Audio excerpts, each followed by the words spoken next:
Here's Dr. Rob Lustig explaining how our gut is affected by Western diet and cause a leaky gut. Because your gut's a sewer, okay? There's a lot of, SHI, in there, okay? Your gut's not the cleanest place in the world, okay? Right. And you want all that stuff to stay in your gut and not end up in your bloodstream, right? So there are three barriers in your intestine to keep the junk out. The first is the physical barrier, the mucin layer. The second is the biochemical barrier, the tight junctions, the proteins that bind the cells together, the most famous of which, of course, is zonulins, which is what goes wrong in celiac disease. But there's a third barrier, too, the immunologic barrier. And as you know, there's more immune cells in the gut than anywhere else in the body. And the reason is to keep the junk out.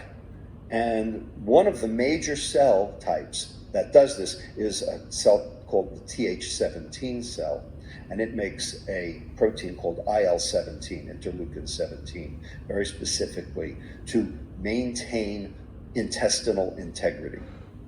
Now, what Ivanov et al. Did was they exposed animals to a regular diet, a high-fat with sugar diet, and a ketogenic diet, that is a high-fat without sugar diet. And what they showed was that the Th17 cells and the IL-17 in the intestine was perfectly fine with the regular diet, and it was perfectly fine with the ketogenic diet.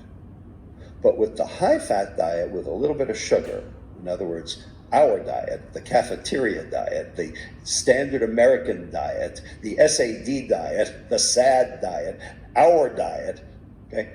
The Th17 cells were completely depleted, the IL-17 was low, and the junk in the intestine made it across into the bloodstream.